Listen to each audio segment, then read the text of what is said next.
Hello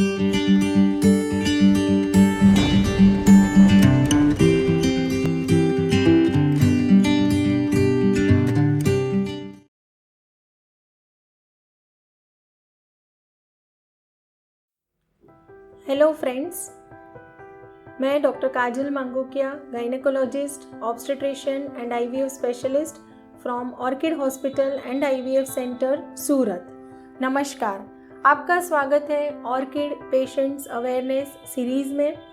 और आज जो टॉपिक के बारे में मैं बात करने वाली हूँ वह है कि जब भी आपकी फ़र्स्ट विज़िट होती है कोई भी फर्टिलिटी सेंटर पे, तभी आप क्या एक्सपेक्ट करते हैं या तो आपको कैसे कैसे क्या क्या सवाल पूछे जाते हैं और आपको इन सवालों के अच्छे से जवाब देने हैं। सो आइए अभी मैं स्टार्ट करती हूँ। जैसे ही आप कोई भी फर्टिलिटी सेंटर पे जाते हैं तो आपका कंप्लीट नेम, आपका पूरा नाम बताना बहुत ही आवश्यक है। आपकी उम्र, आपके हस्बैंड की उम्र, आपको शादी के कितने समय हो चुका है, आपकी जो एक्टिव मैरिड लाइफ जिसे हम कहते हैं कि कितने समय से आप दोनों साथ में हैं, प्लस कितने समय से आप प्रेगनेंसी के लिए प्लानिंग कर रहे हैं। दूसरा रहता है कि अगर आपकी कोई सिग्निफिकेंट ऐसी हिस्ट्री है, जैसे कि फर्स्ट पीरियड की शुरुआत कभी हुई थी और आपकी जो मेंस्ट्रुअल साइकिल है वो एट प्रेजेंट मेंस्ट्रुअल साइकिल कैसे आ रही है, जैसे कि रेगुलर आ रहा है, इरेगुलर पीरियड्स है, पीरियड्स के दौरान ब्लीडिंग कैसी होती है, फ्लो कैसा रहता है, पीरियड्स के समय आपको पेड़ों के भाग में दर्द अगर हो रहा है तो वह सब डिटेल में आपको पूछा जाता है। और फ्रेंड्स, मैं आशा रखती हूँ कि जब भी आप डॉक्टर के पास जाते हैं या तो कोई भी फर्टिलिटी सेंटर पे जाते हैं, तभी आपको जितने भी क्वेश्चन पूछे जाते हैं उसके आपको अच्छे से और सही जवाब देने हैं। उसके बाद आता है कि आपकी ऑब्स्टेट्रिक हिस्ट्री, यानी कि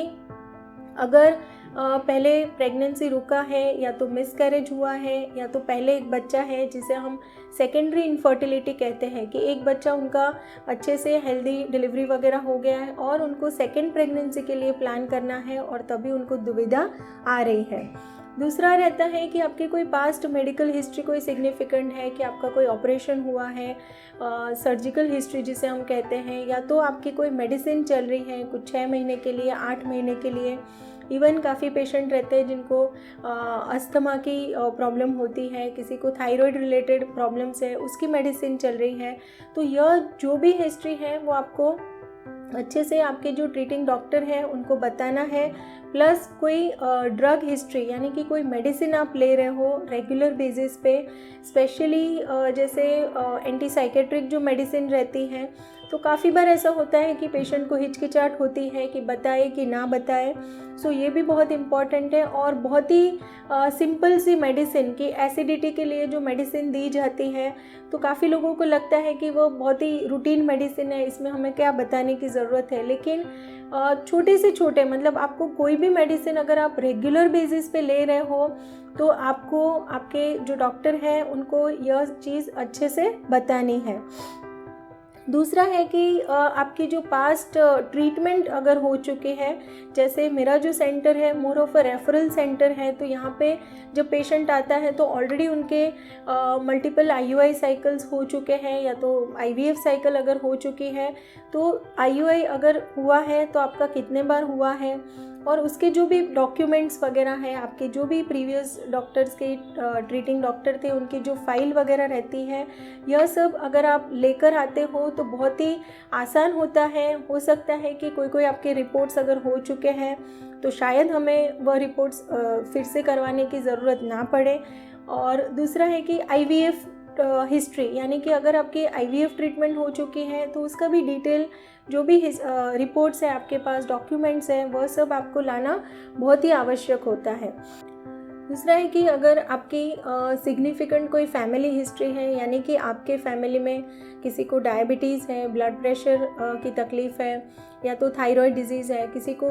काफ़ी बार हम क्वेश्चन पूछते हैं तभी फिर पता चलता है कि family history of breast cancer की अगर हिस्ट्री है या तो कोई भी ऐसा कैंसर या तो मेडिकल हिस्ट्री है तो आपको अवश्य बतानी है। इवन जो पेशेंट्स हैं जिनको इनफर्टिलिटी है या तो बार बार मिसकैरेज हो रहे हैं, ऐसे पेशेंट में उनकी